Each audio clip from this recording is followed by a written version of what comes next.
Sidney Moncrief is known as one of the best defensive guards in the history of the NBA and was part of many good Bucks teams in the 80s. However, like most players from said era, fans have largely forgotten about him. So, was he any good? Hello everyone, welcome to the Hoop Stop, your source for all things NBA. Thank you to all the new viewers for watching this video. Today, we'll be talking about Sidney Moncrief and why he's so underrated among today's fans. Let's get right into it.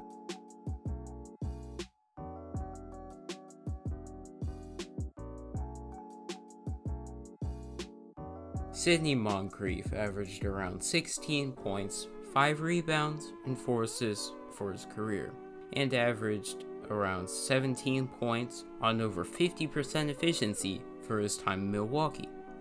These averages should be taken with a grain of salt, however, because later in his career, he began to encounter chronic foot and knee injuries, which sidelined him for almost half of the season for every year until he left the Bucks in 1989. He was drafted 5th overall in 1979, and while his numbers don't look very impressive on paper, he was a 5-time All-Star, All-NBA, and All-Defensive Team player, and he won 2 Defensive Player of the Year awards. However, he was unable to reach the finals, being knocked out of the playoffs by the Sixers and Celtics every year of his career, and because of this, his legacy was never cemented as firmly as other 80s legends, such as Magic, Bird, Kareem, and Julius Erving.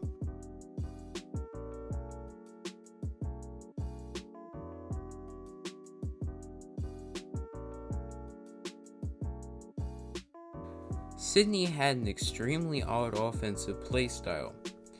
Even though he was a 6'3" combo guard, he absolutely loved to post up and did this very often. This was when guards weren't nearly as big of a scoring option as they are today, and were used primarily as playmakers to find the main scorer. This was usually a big man in the post or a wing player. However, Sidney was a very versatile offensive player. He was a solid playmaker, had a good jump shot, and was good at finishing near the rim, and was just an all-around efficient player. He was one of the most offensively versatile guards ever, only short of players like Michael Jordan and Kobe Bryant.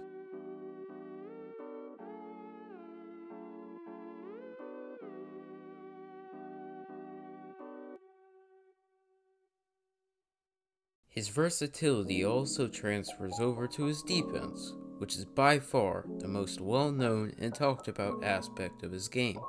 While he was undersized for his position, he absolutely made up for it with his athleticism, quick hands, and all-around hustle. His team almost always made the top 10 in the league for defense, and usually were within the top 3. Most of this was due to Moncrief's sheer skill on both ends of the court. He had a 36-inch vertical leap, which allowed him to jump for a block.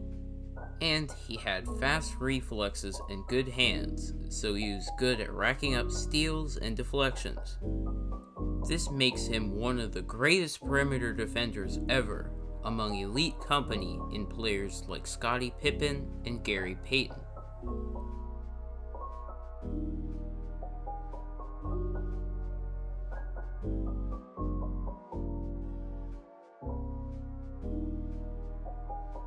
His prime, while short, was extremely impactful to the Bucks organization throughout the early 80s.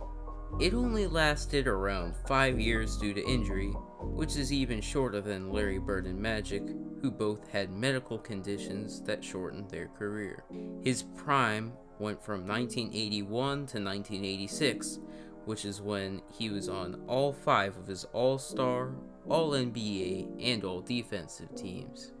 During this time, He averaged over 20 points per game every season, with the exception of the 1981-82 season, in which he was only a quarter of a point off. He scored this on around 50% efficiency, which is absolutely astonishing for a backcourt player such as himself. And while he was unable to achieve much postseason success, there's no shame in that.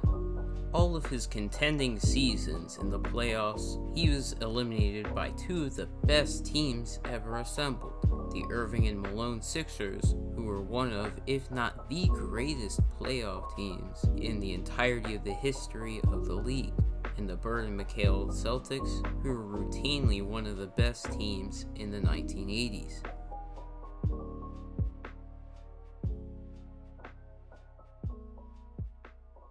Sidney Moncrief is known widely for his defense. However, his legacy is much smaller than I feel he deserves. Heck, the Defensive Player of the Year award was practically created because of his skills on the defensive end. Among many of his fans, Michael Jordan is quoted as saying, "When you play against Moncrief, you're in for a night of all-around basketball. He'll hound you everywhere you go, both ends of the court. You just expect it." In addition, Larry Bird, one of his Eastern Conference rivals, said, quote, "He does everything you're supposed to do on defense and doesn't take any shortcuts. Plus, he does it every night." Another one of his Celtics rivals, Kevin McHale, said that Sidney was a tough post player. There were nights that he would have 35 points and probably not take anything over a 6-footer.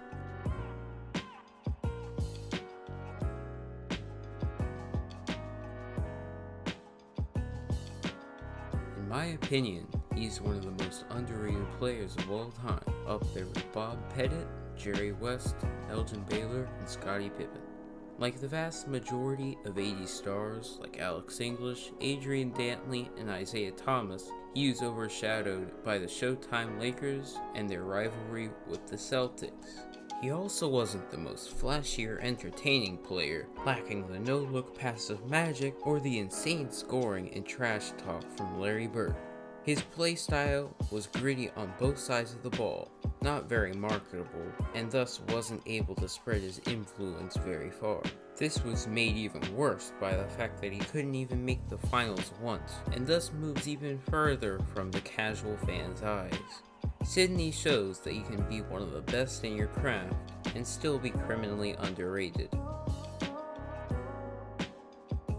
That is about all I have to talk about for this video. If you want to see similar content, please consider subscribing so you'll see when I put out anything new. Also, please drop a like if you liked the video and a dislike if you didn't. Either way, it is helpful feedback for me. Finally, if you have any suggestions or feedback you'd like to tell me, leave a comment as I will read them all. Anyway, this has been the Hoop Stop. Thank you for watching, and I'll see you in the next video.